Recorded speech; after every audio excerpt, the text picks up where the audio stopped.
Biso to banga ba d'affaire été, to ni kobanga pa to hérité, ya Fali, ya Robino te, mais biso to linginde kokota weka na ba polémique na ba pétion te parce que pona biso na lokola on dirait kitsa biso quoi. Ezali ko kitsa wera conflit na faire ou na guerre na faire na hérité, machin tout ça, ezali ko kitsa wera. Ezali ko honorer wera te. Ya ngona to tika kana cap na biso, so mango ba ko finga biso, ce n'est pas grave. Oui to tolérer ngote mais toko tapina ba polémique wana nini te biso to daka focus na biso parce que na baki tantôt ba makamba ba fan wana ko gérer bango za pratiquement impossible. Alors toki ba polémique ba fan wana to daka focus pour te comprendre ce que OK ndenge nini banguna na biso ba détracteur na biso bali ko kanisa. Alors pour le contrecarrer bango, la solution est simple et que to somba ba billet, to sala ba promotion et donc voilà, auto sala yango wana.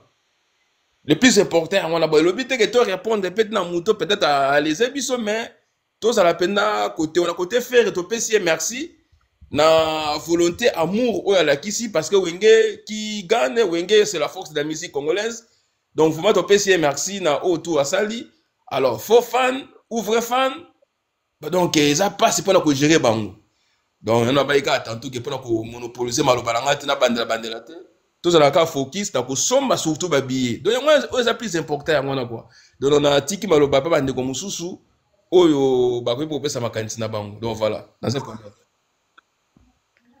Bonsoir. Bonsoir. Bonsoir.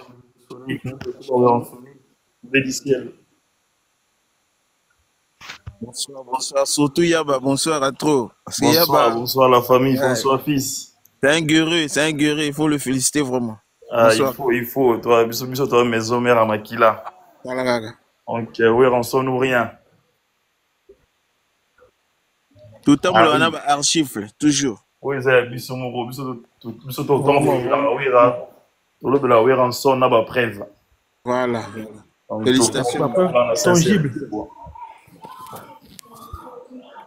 Si c'est un en tout cas plaisir ma casse hein, toujours le but de la c'était non les 18 non les 18 non les 29 et ça donc les 29 non ko sortie officielle. Il y a single na biso non il y a bien. Après, tu es les 18 né place au matin, les 18 août. Non, octobre. On a dans la soudation, on va dire vendu à force. Donc, tout le but au bang à monter Alexima. Donc, ma maison qui est, biso to ba en sonic. Donc, tout ça on a la dimension étape par étape. Biso to ba fan. Biso ba honnête to zana live on a défendre en son. Ils ont un bureau proche de roi Bino. Roya raté tout tenir pour mo boya na mo boya na ndenga likolo koto. Aisa que to solara owe en son. Mais coupé bangi sa biso ndete.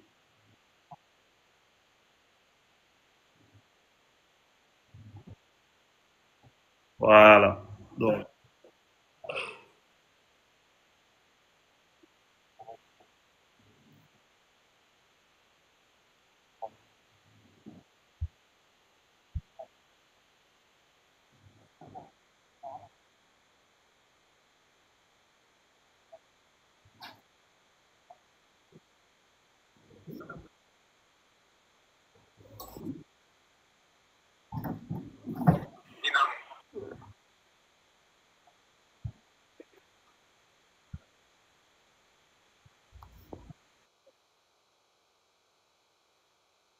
exactement. Il y a un mot pénal la salle moi synthèse place ça veut dire on a ça la différence donc tout le monde a déjà au deal bon ça va tenir bah propos Isaac bon on a directement bureau à Wiranson tombé du ciel la même chose ça veut dire biso ba polémique na biso tant que ba fan na ba live biso mo peto gérant to boy pe que ceux qui ba fan mo ba besoin na sens mo ya rokiti savez et qui est total à bon pe na mis non biso to ba fan on a aura oui en son temps aura oui et était que Mutumoraya a marché sur lui donc il est caté malgré tout on a se contrôler mais total ça bango que non maram au besoin na pesa bongo te malgré tout ebi que événement munene ezali o to les ba page tout ezali 18 octobre donc ba fanatique tout ya maison mère tout ça focaliser malgré tout le monde que ba tout le monde besoin la biso ba bola mo ya tindika takala biso mo pe to gérer bango na ba live on appelle le terrain na biso to kutanaka donc to lobela on na ba les méchants na ba fils yimo pazan donc biso mo to gérer net on appelle donc biso mo to gérer place so donc ba fan to ya maison mère focus ko bangisa la tête to bito respecter ba mutu mais to bangande mutu te voilà.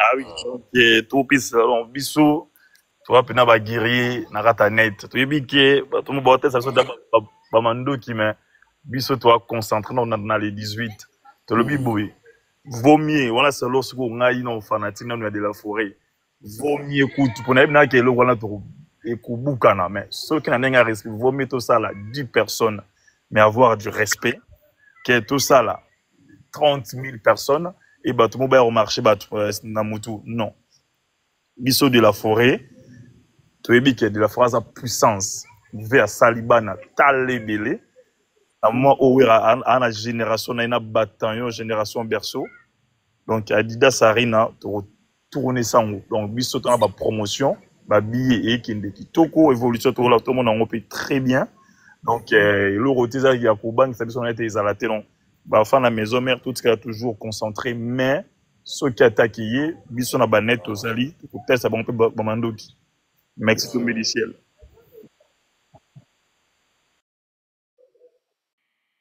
Ouais, tu nananga, bonsoir, bonsoir à vous, vraiment. Merci beaucoup. Bonsoir.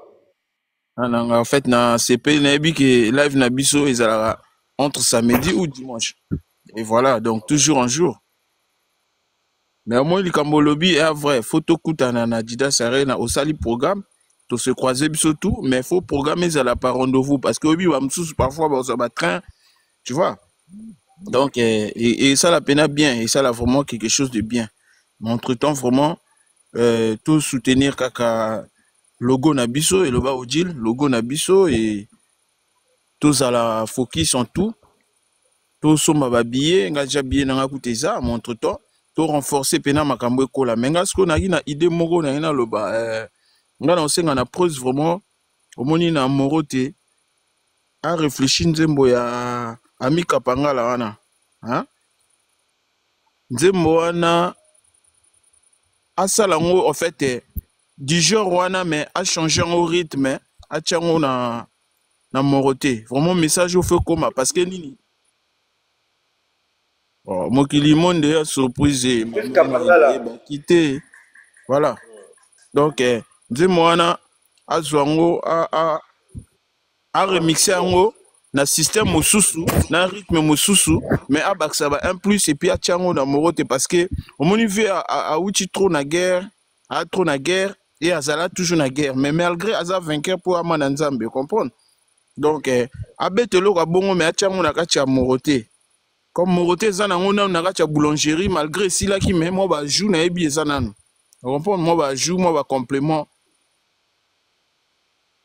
voilà donc na yebi eza na kolamba mais entre temps vieux faut azonga opesa message akotisa ngo a travailler nzembo bongo parce que omoni morote eza na ba guerre makasi po ba yebi déjà son mais entre temps vieux a travailler ngo po nini omoni Jésus Christ aki na bandimi mais aki na ba guerre tango atika pe laisser yango wana ba arriver ko atteindre ba tiage ne kulusu malgré ba auto alobaki ezalaki on le preuve donc entre temps vieux fois à la attention mais à rappeler ka bango na bakunga parce que tout ça soutient na temps pour na banjir ou bien comment tu comprends voilà du genre comme ça Mais entre-temps, force à nous et bonne chance à nous et on va aller loin. Bon, c'est ça. C'est tout ce que je vais chercher à dire. Merci beaucoup. Non, non, c'est bon, c'est la force. Ouais. Alex Ntima. Merci beaucoup. Allô? Allô, bonsoir, père. Bonsoir, bonsoir. Très bien, père. Très bien, père. Allô, père, maintenant, on va aller au Mogwa. Allô? Makelele? tozala concentré tolanda bato te ndeti biso ndeti ngane na boye toyebi moto asala biso de la forêt malgré tout toza na esika tokumisaka mais de la forêt aza père na biso etake biso baspiritage tokowanga nango te soki héritier aza grâce ya père de la forêt donc yango nazosenga na bino boconcentre bord oyo bozobeta bolanda bamosusu basala bino bafaux propagande bazolinga te ndula de la forêt simba vieti na age oyo azosala makambo ezokamwisa bato me bino fali bosepelaka to produit tobeta maboko papa osala makambo donc de la forêt azala concentration biso tout baspiritage totelemela mpo na papa wana aza père na biso aza egwe eza na motu moko te bana papa abimisa awa kozala likolo ya papa aza te aza papa aza na force koleka ba donc kobanda na bato abanda kobimisa kobanda na Adolphe tina se moto akorana aza te aza père c'est bon olanga baka yango wana force de la forêt tozala na ndule c'est bon te biso ku toza koto biso toza koto toza na mikili koto tosoutenir ve wana père na biso c'est tout yango wana pas de distraction pas de distraction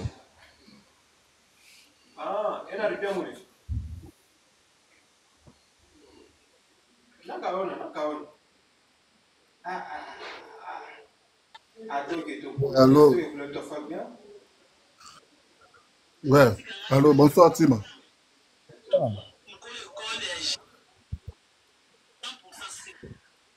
Allô?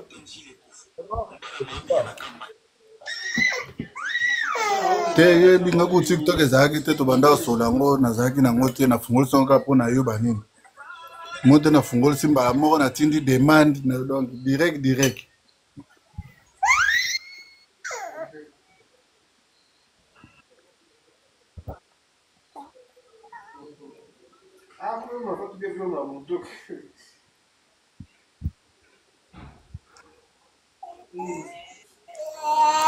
si jango ezalaki nini Tima nga naye kaka nauti libanda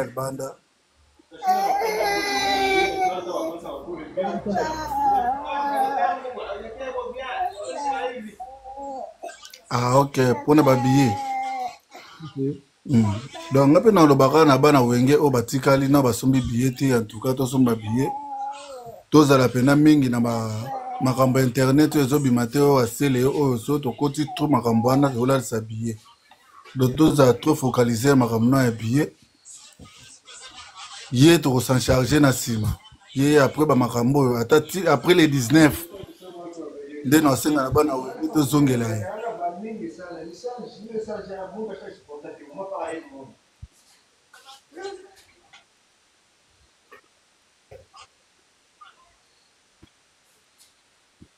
sans effet. Ok.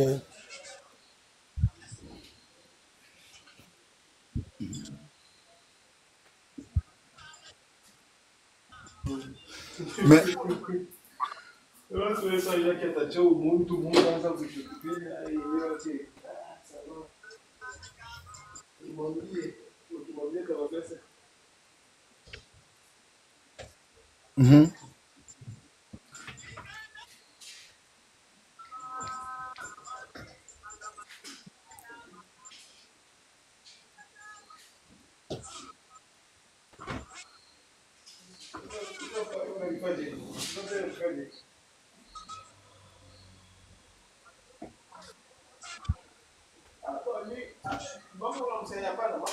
ok, comme ordre déjà, mot d'ordre c'est Koyaki, c'est bien.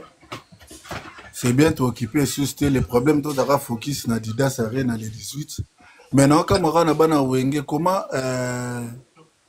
mon pao invitation et puis ça m'était mais bah comme ça on dirait invitation.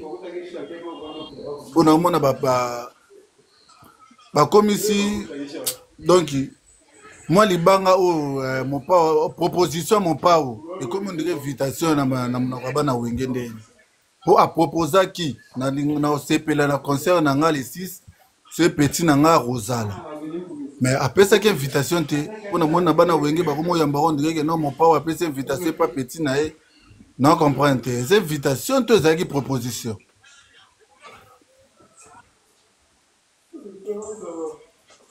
Bon, il faut tout le banet boy. Faut tout le banet boy. En gros, il faut tout le bagage, ils ont qui proposition. Parce que l'invitation aussi n'a pas été remise officiellement.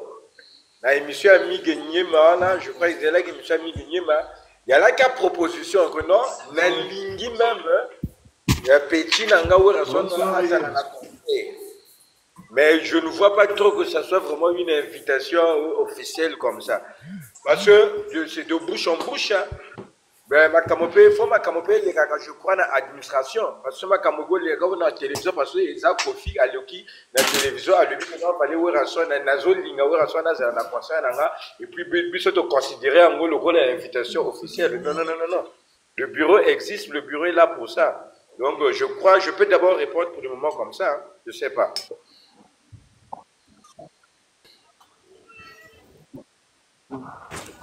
Oui, pour moi aussi, c'est pareil, hein?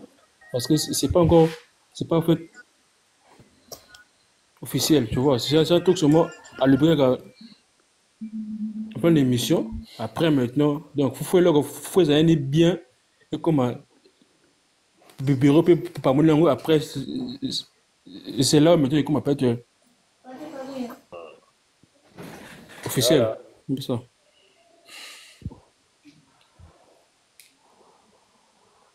Oui, oui, merci. Nga la matina très sujet na biso bon.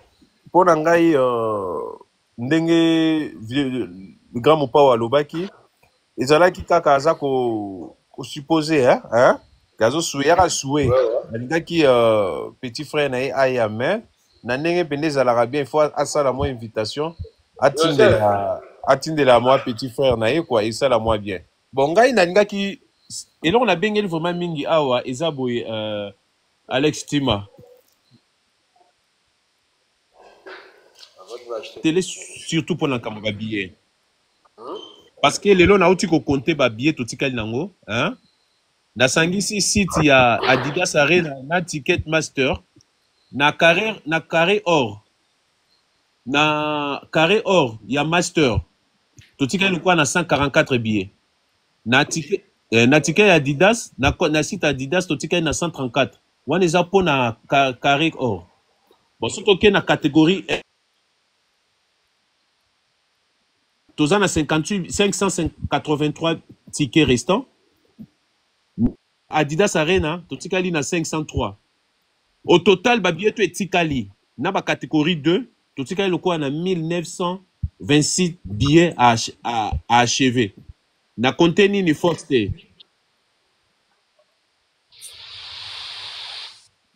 26. C'est pas, oui, Tikali. C'est pas 1600 billets. Pour lelo, on a talé en lelo. Avant na benga, na comptango banda 14h. Na comptango tout, à part force. Totika le quoi, na 1926 billets. Ouais. Ouais, na sanction, nous sommes balés, ouais.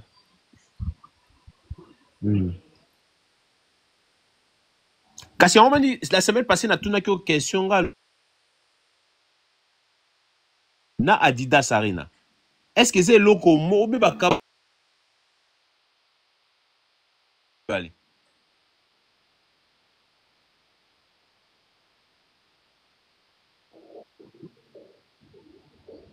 parce que au moni ouais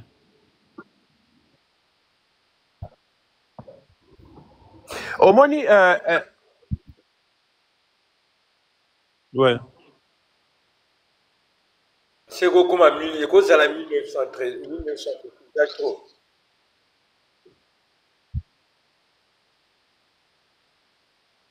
Au moins, il faut la vérité. Alex, hein? Ngaza Werasonic ya makila. Nazolo ba bopo na motivé, ba tuto somba ba billet. Mais, so tobi to chaka aneti. Master ya pambe tikali na 1052 billets. Ceux qui saka ba billet to tikali wana tikali ka lokwa 1052. Ceux qui na sangisi yango na Adidas, so na sanction de na Adidas, Adidas a pamba yango tikali na 874 na Adidas a pamba, tikali 874. Ah d'accord, ah d'accord, d'accord. Ah c'est compris. C'est compris.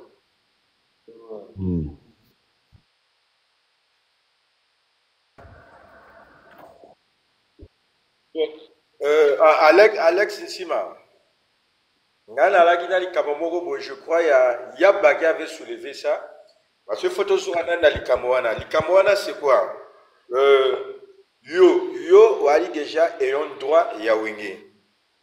Voilà pourquoi au départ, nous sommes fanatiques. Nous sommes seulement les fanatiques, mais on ne fait pas partie soit du bureau de l'administration ou quoi de l'orchestre. Non. Mais yo, au moins, on a un monopole.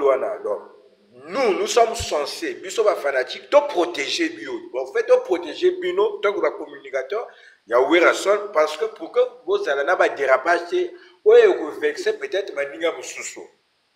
Maintenant, sur ce, le problème, c'est lequel? Fanatiques, nous étant des fanatiques, nous avons nos émotions, et nous avons nos sentiments, mon frère. Nous sommes aussi la protection de Bino pour que Bino Bimana Bino Batomabete. Mais dans l'internet ou sur l'internet, il y a toujours des guerres froides qui se passent. Parce que aujourd'hui, Bato Bazo Sala est panel contre Werason. Il y a d'autres fanatiques qui ne vont pas supporter ça. Et voilà pourquoi Bakambo au monde au bateau à maison Bazo attaquer tel camp, Bazo attaquer tel camp. Et comme que ça la net retombait dans mon tour, il y a un communicateur net et Bino parce que moi, j'ai même pris mon temps de vérifier tout ce dernier temps-ci. Peut-être il y a une émission où il y a dérapé. Parce que moi, à chaque fois, je suis dans les lives, TikTok, YouTube, tout ça là, je n'ai vu aucune place. Mais alors que, comme au sous-sous, tu es attaqué, tu es taquiné. C'est là où moi, je me pose les questions. Bon, Alex Tima va attaquer pour quelle cause ou pourquoi? Maintenant, nous, on va faire quoi? On ne va pas aussi laisser faire si nous sommes sur Internet. On ne va pas se laisser faire parce qu'il y a toujours qu'on défendre, parce qu'on ne voit pas là où le mal provient, on ne voit pas. D'où, fanatique, on ne peut pas gérer les fanatiques. Donc nous sommes censés, Bino ayant droit, pour répondre. Mais nous sommes fanatiques. Moi, je suis à Brazzaville, je suis loin. Et je suis tout ce qui se passe sur Internet.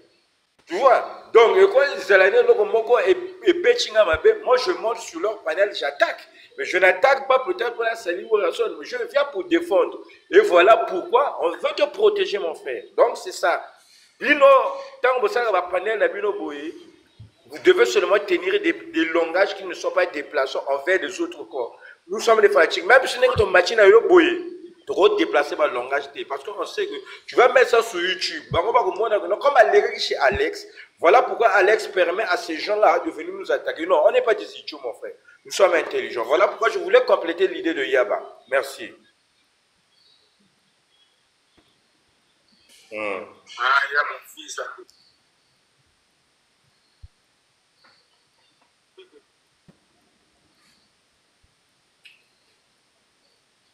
Ouais.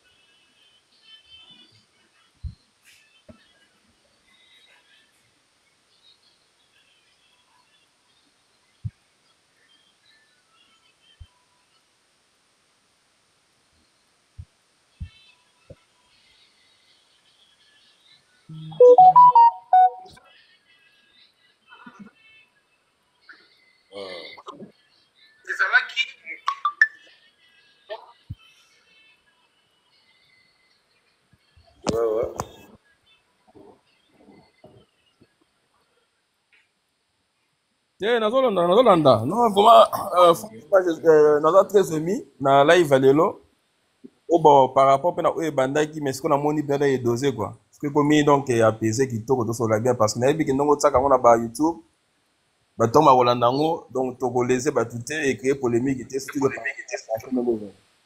donc je pense que bandeko si donc a tout dit elika concert na biso nini tokosala po tocontrecarrer balongi na mambo ezaleli nga susi kaka babillet wana mais je pense que ti tokoma pembeni na baconcert kochange nango donc voilà ce que nakoloba yango wana na les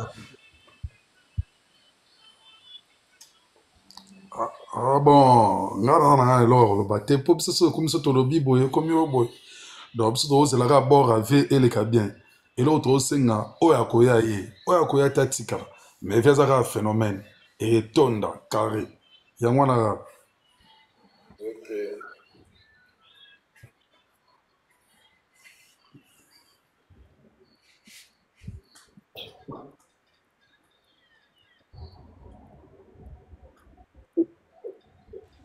tima bapeti oyo balali te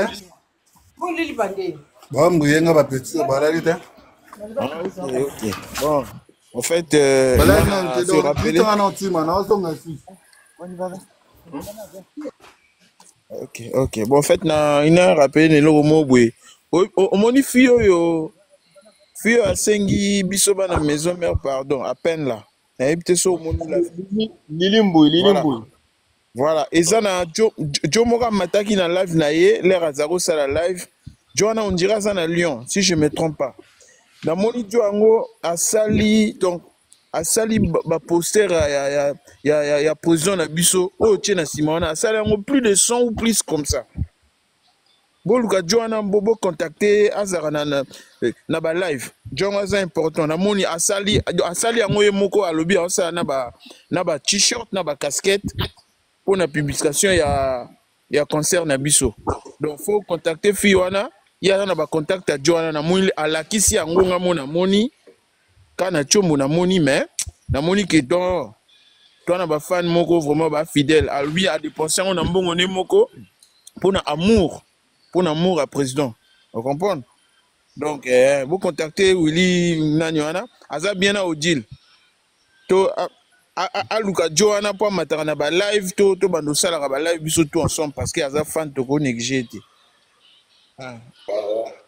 eza lilimbuyi te lilimbuyi wana finga wera som soki ye mutu eza ye mutu asomba bapolo na ye avanda na bapolo na ye ye te voilà eza mutu amati na live na ye parce que ya ye kosenga ja pardon tolimbisi ye la vie eza bongo moni limbisi mako ya pele makambo na biso pa wenge te avanda na kwe na ye ça c'est vrai mais sauf que buzoba makasi ndeti ka ba haine ka bazoba babuzoba ye paza omoni nini mapata na ndenge osakana te omoni nini avantage ya président na biso ayebolimbisa po akoli na esprit ya Jésus Christ donc toko boya te oyo ye alobi faut to respecter mais entre temps toaka na eloko moko bo permettre biso vraiment pour na Adolphe tout se charger na ye tout se charger na Adolphe parce que Adolphe amo bimisa ba propos moko bien te trop ya mabe ya ebele omoni live asali interview moko kaka si malobi je crois c'était entre hier samedi alobi mabe misusu donc ya Adolphe ezo baksama de plus en plus c'est vrai toko qui peut être trop mais sauf que ça na bato misusu faut se charger na bango ko atteindre bango ba bouche be pour ba sortir ses alatés parce que Adolphe apporta ni rien non asale mission te mais sauf que azaro leka il y avait un ça qui a leka après à lobby et non entre temps toyebani biso na wenge ba msusu ba komisa ka so disons tozo ba diplôme to kota mais yambaka mutu nyonso na français entre temps boy baka na lobby ezanani tu vois moi j'ai suivi ça mais ça m'a pas vraiment en fait Adolphe il est en train d'augmenter toujours des propos bizarres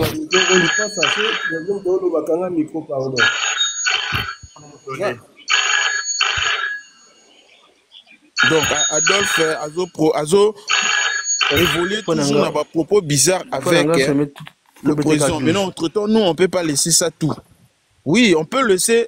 Il y a Ah des choses ouais. qu'on peut laisser, mais il y a des propos bizarres parce que, oui, le connard de CLE-là, on ne peut pas le gérer. Ça se comprend parce que c'est un enfant pour nous.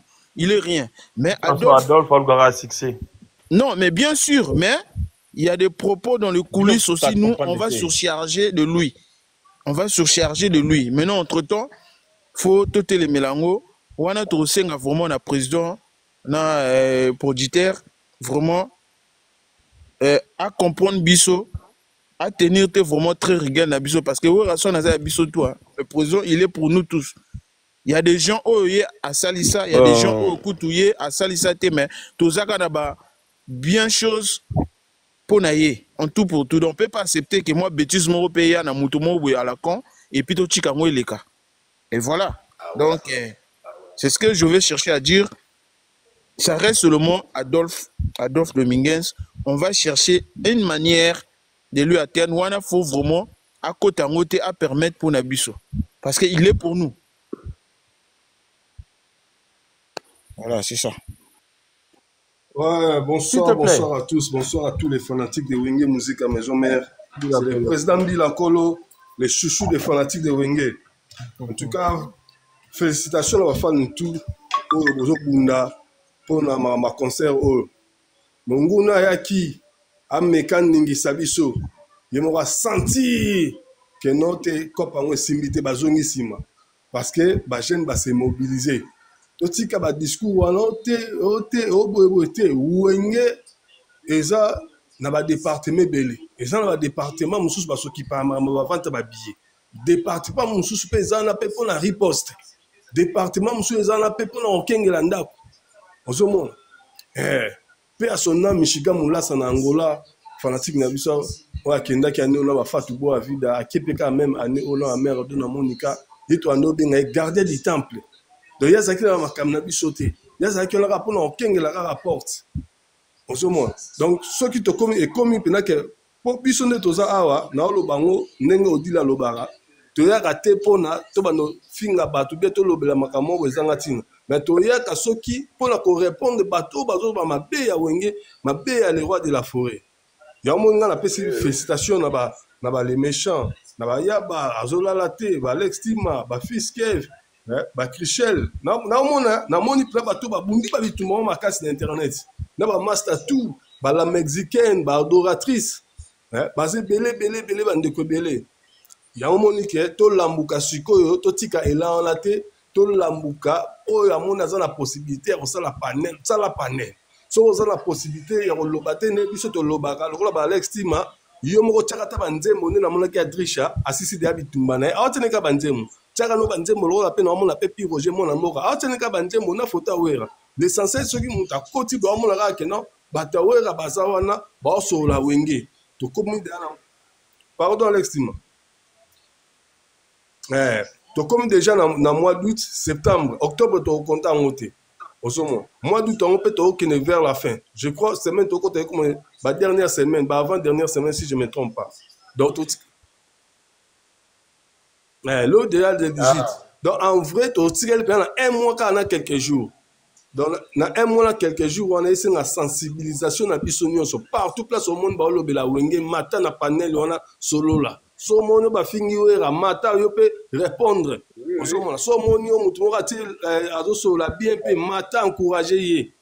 Il y a un moment où on a scopé le bapeka quand le bateau baza chargé. Il y a ma mobilisation, ma publicité, na TV, na radio, na TikTok. En tout cas, autant la rappel kota bateau basa la paix sensibilisation à wenge. On se montre. Autant la rappel bango.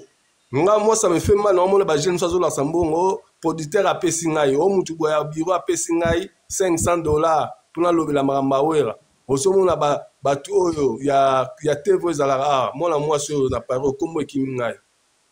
Moi si il y a nani on a l'estime. Il y a Tracy Melenga.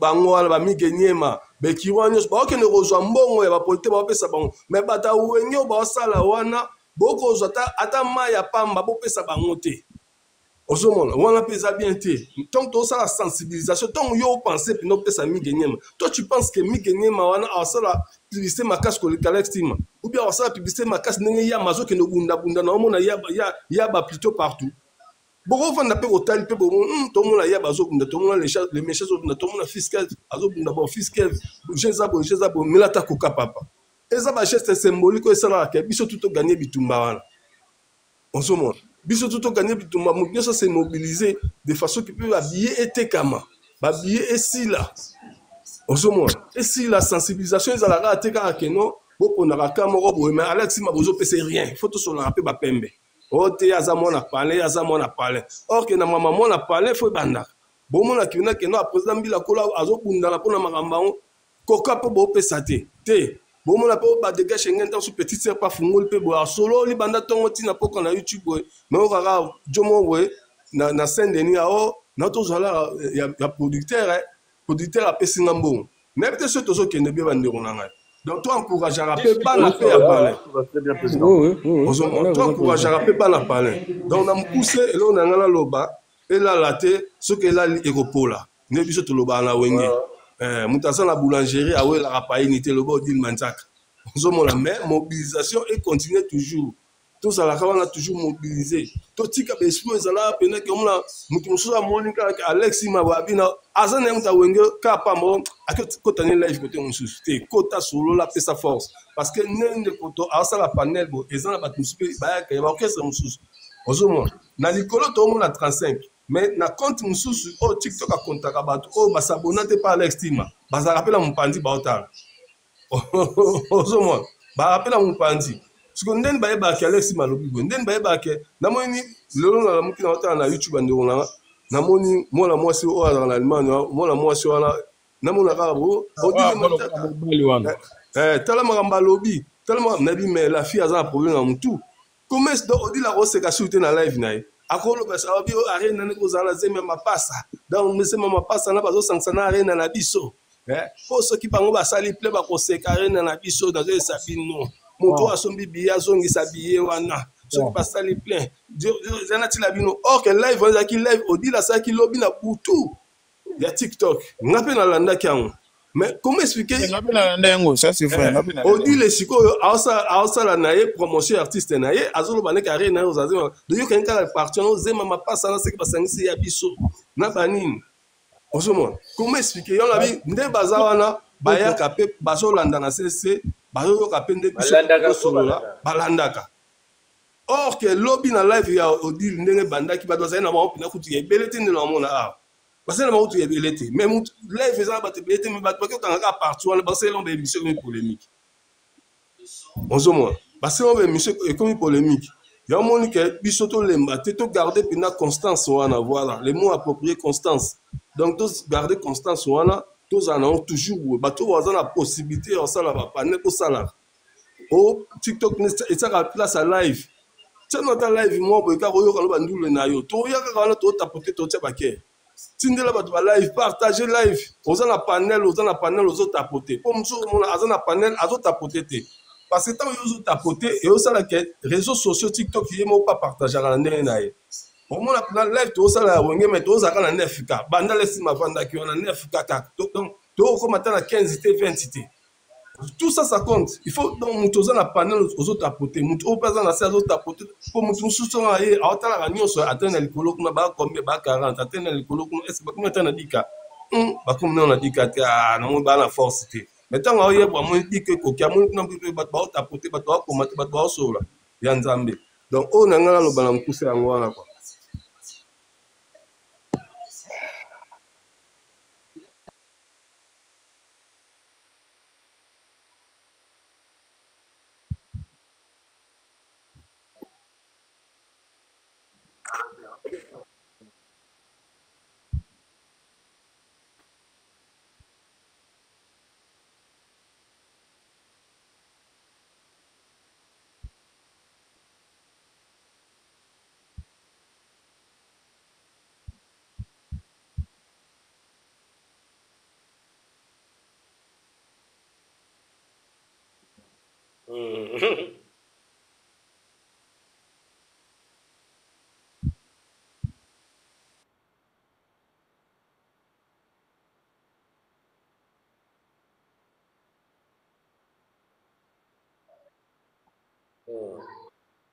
Ouais, merci pour nous. Aujourd'hui, c'est sous parole.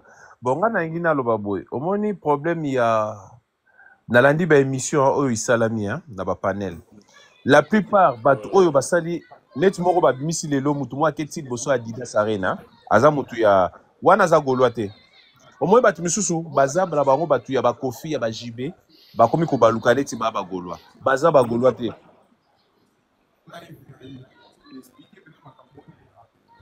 Voilà. Bangana solo, ba masa nanga mingi ba goloa. Baza ko appuyer de la forêt. Bamasa nanga mingi belé, bon balobi basombi déjà ba billet pour na concert wana. Batu mingi bozo mona na ba panel, bazo telemela makambo, tozong sa ba billet. Iza ba gol ba to quartier, ba to ya JB, ba su ba to Kofi, ba se déguiser na ba golois. To landa bango te, biso to na ba maki na mutu. Biso to memi plateau maki. To soit na kate. To soit na kate, s'il vous plaît. Tout soit na kate biso to la produit na biso de la forêt to tika ba polémique wana net ya Adolphe to ki pas Adolphe te Adolphe eloko bino tozoye bate Adolphe azolinga nde azonga na terrain siko amoni sika akokende te il faut akangamaka kota de la forêt so biso mpe tochaika tozozongisa ye na actualité to ki pe ye te to tika ya sala bémission na ye natali mpe nini yango asali oyo ya français epo même ye mo Adolphe asi asala ta 3 minutes ya koloba na français Adolphe. Franchement, déjà est-ce ça que Adolphe a loba ta 2 minutes dans français Adolphe? Nathalie émission wa sali.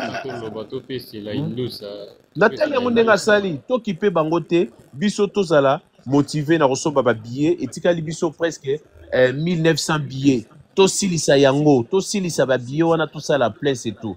Merci on ngana loba yango wala merci. OK, vraiment en tout cas Alexis, bonsoir. On a ça en Sonic, biso ta ba wenyemen, biso ta ba en Sonic. Parce que ba wenye za ebele. On a c'est là ya Adidas Arena na biso. À toi apprécie toi déjà parce que je suis des amis là-bas qui m'envoient seulement ba photo, ba m'amener les autres là. En tout cas, et ça la mission vraiment bien parce que les problèmes c'est quoi? Dans la ligne des bonnes c'est qu'il ne faut pas que l'on a musicien ou on a d'abord tant à commun on a des jeunes tant à commun on a des soins des adultes il faut pas que l'on a il y a neti on a qui nécessaire na biso bilan na au deal manzaka ya mutu so raté déjà ma vie et on me dit trop tard ah maman va polémique exacte biso to l'on a exemple ya leader na biso je comprends parce que tant que toujours loba c'est un exemple qui gaga musique ma génération de tout la génération parce que t'as pas la génération évité ceux qui jeunes frères n'avaient sur le Nicolas c'est moi niveau des petits ça faut pas comprendre la génération exacte les jeunes frères n'avaient sur la bimina c'est ma épaule ouais il faut quand même pas reconnaître maintenant qui est il faut pas tout la naga qualité mon ya musicien ya soit des abat ba otinaka bango na baloba on ouais na oyo aza grand moko ya munene na monde ya Afrique aza moko munene si vous avez ba valeur na été un jour vous comprendre vérité tout landa te ba mtu swanje dans la récit totalement les récits ya Adidas Arena biso après Adidas Arena tout ya ba yo Arena donc biso nika continuité ya leader na biso qui na mingi mesanda au télé likolo bato nyonso bazolanda balive ya leti oyo yaya mwa bamini lekeke bi wana okosoma mpe ka 2 jours esili yo toza bima tomona ma donc plus que bazélite plus que babersi so beta plus que bamartyr donc emonana te après toproclame lisusu po avec de la forêt naza silima moso okende tolanda badolfe te neti adolfe vraiment quelque même membre naza chanteur te soki nangi natya mpe liyaka nayemba akotelema nanga mamoyemba te tolongola bapolémike wana moko azolinga diemela kodemela ni wana botipe te na bato nyonso wana barata boyi koimagine te eyemba point na biso ville wenye ezalaka moko bato bacomprendre siko vérité sikoyo na kilelo vérité emonani te etikalaka wenge moko 4x4 ezalaka ok l'idée ya 4x4 ezalaka moko lelo réalité emonani quand même amona lwanta ocontredire aza te bon bawera soni kosomoma bocontinue voilà. Ouais, ça va, hein, la famille. Et vous allez bien? Ah, nous, on est là, génération berceau. Hein. On voyait que ça s'agitait trop depuis l'Arena Grand Paris. Nous, on regardait les choses d'un œil extérieur. On n'était pas sur les panels pour venir parler ou répondre à certaines personnes. Au début, on analysait un peu, mais on voyait il y avait beaucoup de débordements, ça abusait beaucoup. Après, on a fait comprendre que Werrason, il n'y a pas que les Tata Mukolo comme eux, ils pensent, il y a aussi de la jeunesse. Parce que beaucoup pensaient que Werrason assis là, tout ça et tout. On leur a montré que même nous, on est là, on est mobilisés. Après, c'est vrai, on allait dans des délires d'euphorie, tout ça, mais à tête reposée. On comprend que c'est des fans qui sont un peu frustrés parce qu'on voit les leaders eux-mêmes, ils n'ont pas de problème. C'est les opinions des fans, les fans, tu peux pas les gérer les fans, c'est impossible. Il y en a quand ils vont en clash, nous on va pas en clash. Nous on vient, on te sort des vérités. Si ça te plaît, ça te plaît. Si ça te plaît pas, ça te plaît pas. Mais tu ne changeras pas l'histoire. On voyait ça voulait falsifier l'histoire. Malgré qu'on n'a pas de grandes connaissances. Mais on a porté ce qu'on connaissait. Et on voyait que on arrivait à tenir tête avec certaines personnes qui faisaient croire qu'ils connaissaient vraiment l'histoire, qu'en fait ils connaissaient rien du tout quand on se mettait dans des duels. On a fait quoi? On a dosé un peu. En plus de ça, on avait vu lui-même le président, il a dit comme quoi les chroniqueurs, faites ma promotion, ne rentrez pas dans des polémiques. Ça fait nous aussi, on s'est un peu apaisé. On a vu depuis la publication de Ferré et tout ça et tout, ça a apaisé les vrais Gaulois, ceux qui écoutent leur père. Après, ceux qui veulent pas écouter leur père, ça c'est leur problème, qui restent dans leur délire, qui font ce qu'ils ont à faire. Nous, on a l'Adidas Arena, on a encore d'autres dates qui vont arriver. On reste sur focus sur ces dates-là et les prochaines dates qui arrivent, nous, les polémiques, c'est pas notre problème. De toute façon, personne viendra nous dire qui est Werrason. Nous-mêmes, on sait qui est Werrason. Eux-mêmes, ils le savent au fond d'eux.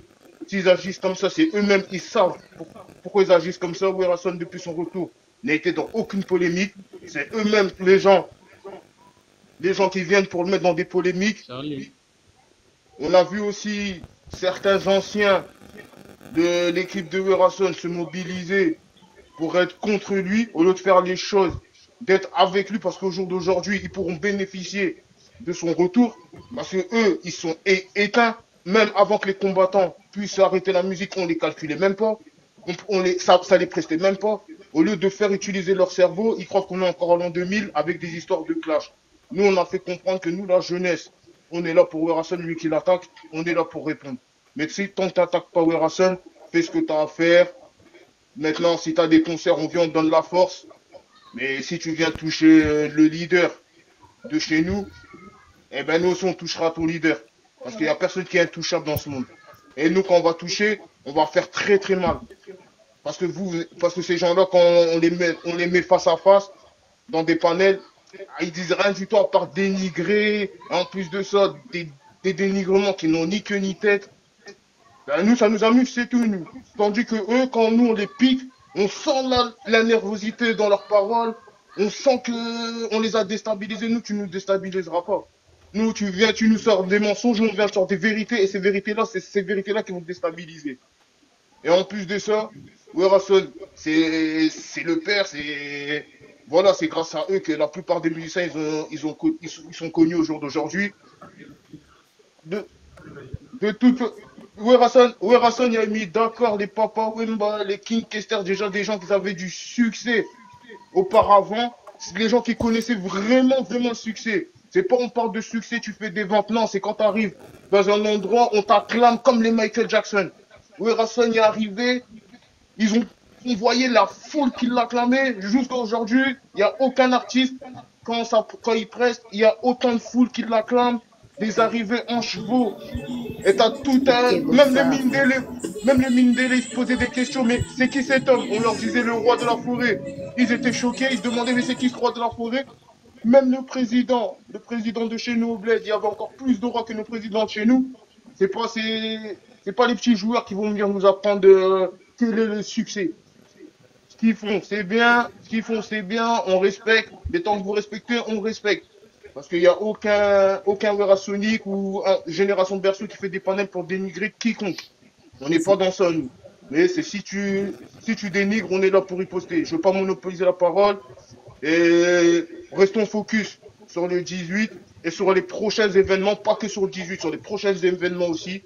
Parce qu'il y aura encore beaucoup de dates, ça fait montrer notre solidarité. Et lui-même, il a dit, il n'est pas dans les polémiques et il est en concurrence avec personne dans la musique congolaise. Au contraire, il veut que la musique congolaise va de l'avant. Nous-mêmes, on est en concurrence avec personne, on est en conflit avec personne et on fera en sorte que la musique congolaise récupère le trône qu'il avait auparavant.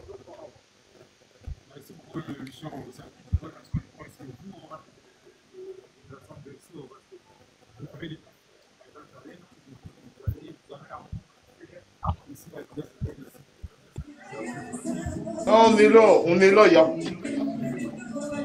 nous comme les frères, ils ont dit non, moi je suis pas là pour le salaire, quoi que ce soit. Moi je le fais avec le cœur parce que j'ai grandi avec du Werason.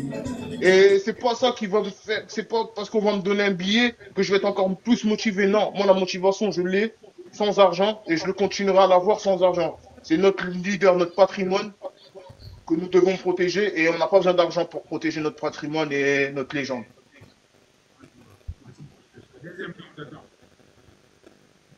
Ça, oui, bonsoir. Oh, bonsoir tout le monde. Bonsoir. Bonsoir.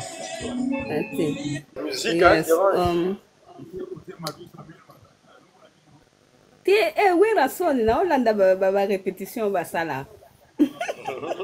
Bien.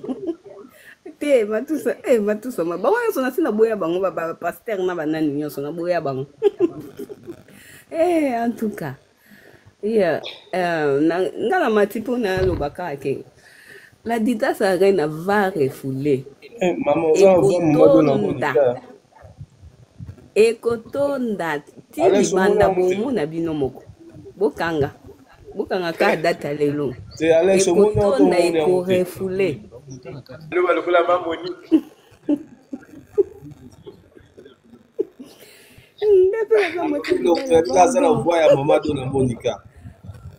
Ah bon? En tout cas, merci beaucoup. Yeah.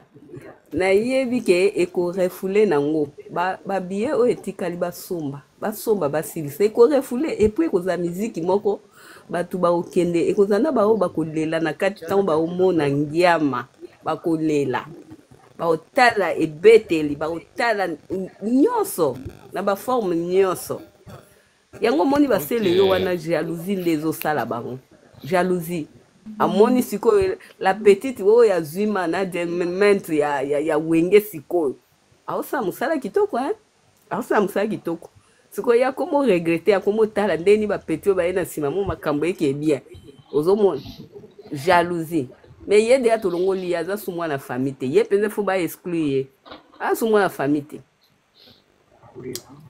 aza sumwa na famille te akeka bongo bozongisa ye te parce que moto asalaka berere po bapesaka bato avertissement osali ya liboso ya mibale so okomi ya misato seke yo ozoyoka te oya te ti oza mpenza refoule bisika okenda kotanga akombo na biso te bosalaki na bai na famille wana na kati yo te ye nga moko na Kinshasa na modiri ye makasi. Oui, en tout cas il faut alongwa la liste déjà za soute akenda so bisika soute okenda tanga bakombo na bisote atanga te akende bongo lokwa mwana moko ndenge wana bandona abima ye moko ndenge yazo kanisa lokwa abima ye moko azala ka bongo ndenge abima ye moko et puis en plus nalina loba pona Alfred Solo balukeli de visa. Ah, ok. Hey, nebisio Alfred Solo. Mwana mobali wana nzambe nanga. Mwana mobali wana koboma bango kuna nzambe nanga ka Europe ngo pe musika o bandiko. Mwana mobali koboma na ebisio concert wana ekotika la histoire. Yangi ya mabongisaka makamnyo surtout concert ekotika la histoire kande.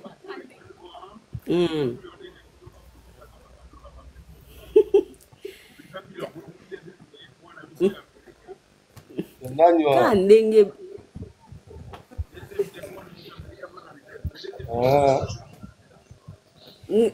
te na ndimite papa zuluba na ebite na zolela kwa na kanza merdo na place on pas trop vraiment. Et puis nani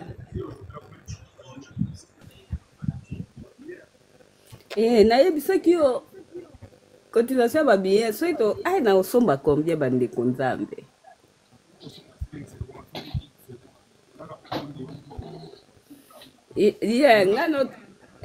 ngano tosola na privé nayebisaki yo ti mpo na billet na yo mpe nayebisaki yo ngano tosola na privé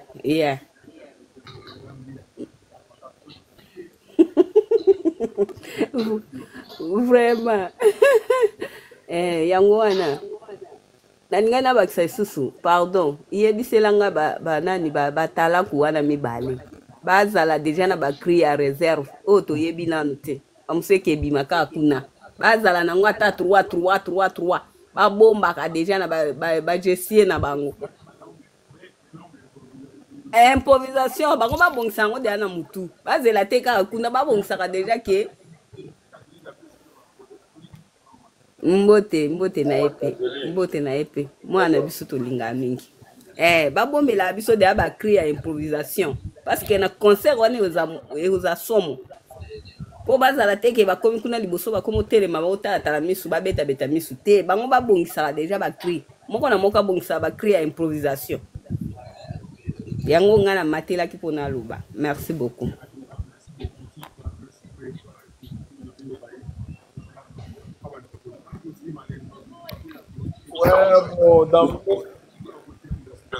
Bon, d'abord, donc à hauteur, mais franchement, intervenir comme il fallait. Le message là bien capté. Donc plaisir quoi, pas trop on va pas au sein de l'équipe. Toutefois, faut plus qu'à n'engager les amis de problème. Mais n'engager lobby maman a dit soit on a évité petit maçon qui va bon quand ils ont encore qui va là il faut que n'engager na arène à Paris. Ça c'est bateau comment consommer babillet en ligne n'engager voilà quoi. Donc c'est des fois quand il faut Golongwa na bala il va beaucoup parce que ça va être na rien à Paris. Donc nous dans l'ensemble donc bravo pour la TikTok. Donc selon Ngai TikTok le donc live pour les gens donc live pour les live quoi. Là pour Nanga j'ai aimé live donc ok nani ntima nanga na bakisa ndamu mpona clôturer nanga en tout cas yo nayebi bon excusez pour na yo po yo ezalaka mwa bizarre ozalaka na de la forêt elo nanga apesa mwa idée nanga aya invité vraiment kotonisaka bato likolo ya podium bato baya kotala biso kotala bato wana te totala ne baspectacle ya biso toza na minute oyo tokotia mpe bamega ma ya $100 mpo tolandaka vraiment bévénement koinvite kotonisaka bato baentouré bapodium wana ezalaka mwa remarque moko ya bien te message wana ekomeli yo ekomi bave kuna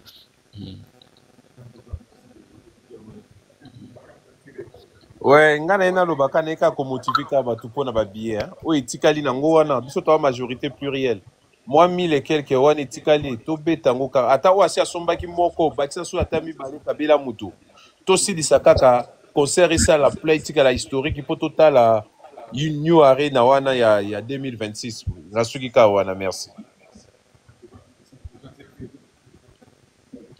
Ouais, mais pour la mode de culture, demain, on se tient d'abord prêt à 18h parce que 10h aussi à Chansu à Rumbezo Bimalou, à 18h on va lancer à nous. Et le reste, tous à la grave focus pour le 18 octobre. D'abord le 29 août, on a Maxi Simon a ce départ unique. Le 18 octobre, à Adidas Arena. Donc, nos oreilles sont seulement braquées ou nos yeux vers les événements, pas d'autre chose de gauche à droite. Et tous à la grave focus na makamonabus au point barre, j'espère. C'est bon. Ouais, moi ça va vraiment. On a CPL dans live. Et puis là, vraiment, c'est là, mais sauf que chaque live n'a pas que moi, moutoumora à la maison mère. Moi, il faut s'inter ou bien moutoumsous, mais allélo, malgré Bazangi, mais c'est pas grave. Et le week-end prochain, il faut Bazala.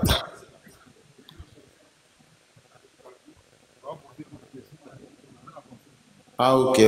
Non, c'est bon, vraiment. Dans Monique, tu se plains bien. Et toi, on a besoin d'un problème dans mototé, même à Beka, dans Moudarobanda. Mais force à nous, vraiment. nga okutana na billet na nga déjà mais ka rendez-vous wana opesi oyo osala tokutana na Adidas Arena liboso Adidas Arena pour informer yango une semaine après avant une semaine encore opesi po déjà se préparer, tu comprends. nga na Paris na Châtelet mais entre temps bamisusu omoni bauta parfois baloin voilà pourquoi.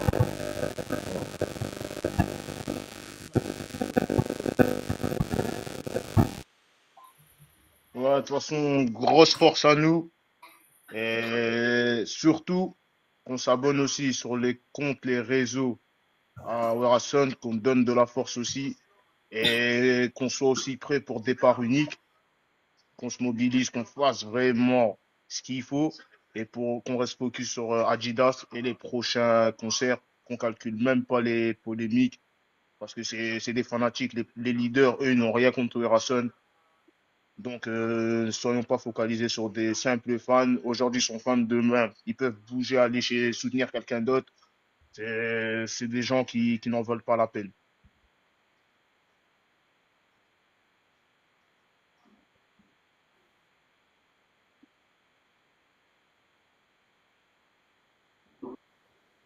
Voilà, on sait toujours mobilisation, ça va toujours net au salon. Donc, on est tout ce dans un mois presque, on a une semaine à peu près. Donc, nous sommes pas mon qui a la possibilité de faire la live. Sora au lobate, n'enga Alexis Malobagane, les méchants Lobagane, président Bilakola Lobane, Yaba Lobag. Au tchata banzembo, ne puis au tchata banzembo, n'est pas Trisha. A gagné des Bitumba, les sénateurs, on a passé par Potébé, la Trisha. Oh Alexis Mabe, oh senti venir Moutaye, Azangaki. La PC va mbote belé, donc la possibilité vient de ce pop qui zone le haut sommet. Je vais pas les marater côté TikTok pour partager. Alors ça barbecue génération berceau calamité, barbecue mon nez affiche déjà c'est bimi. Biso to que na déjà barbecue au vieux na salle à danger. Au moment que au temps on peut ça moi ça me délai bisouté à travers pop qui zone de que ça moi ça me délai bisou. Aux hommes on a venu non, bon que c'est bozongi pe bosepeli donc hier pe na ba cerner ça na barbecue za kitoko. Donc je crois Alexis Ma sur otali date yango bien na tali date yango bien donc on va annoncer na batu quoi. Na posa été président d'homme la Lille président d'homme la Lille donc hier pe azo partager azo comme un message même na ba groupe ba WhatsApp ozomo na président d'homme la Lille na pesi ba mbote belé donc na posa été ba groupe tout ya wenge musique à maison mère ba bibish kumeso BBC ya wenge général Dédé Panjou la PCO à Mote Belé na Boxante Mike Mosisi a perdre maman nae Mike Mosisi en Afrique du Sud en tout cas ba courage belé ils ont facilité pour perdre maman la Boxante Aimé le Waba Panduku la PCO à Mote Belé Aimé le Waba na Brésil et par réalité à Lambuki Mikolo azaki ola la même Mikolo a comme matin ba live na TikTok na bani j'ai tout bien dans ça les fonds dans Alexis Malobi il faut la qui ça autant azo la qui ça kanga kapoyope okoma professeur ya batu mususu nga na ba blo mususu pété na internet c'est grâce à Alex Tima que na joie moi maîtrise ya blo mususu nga pela mo la sabilo ko Alex Tima na kisanga na mo la kisanga pe batu ozomo elo basala ne elo professeur no Alex Tima donc c'est un peu ça quoi en tout cas ba courage na mo pe tomber d'ici la poya donc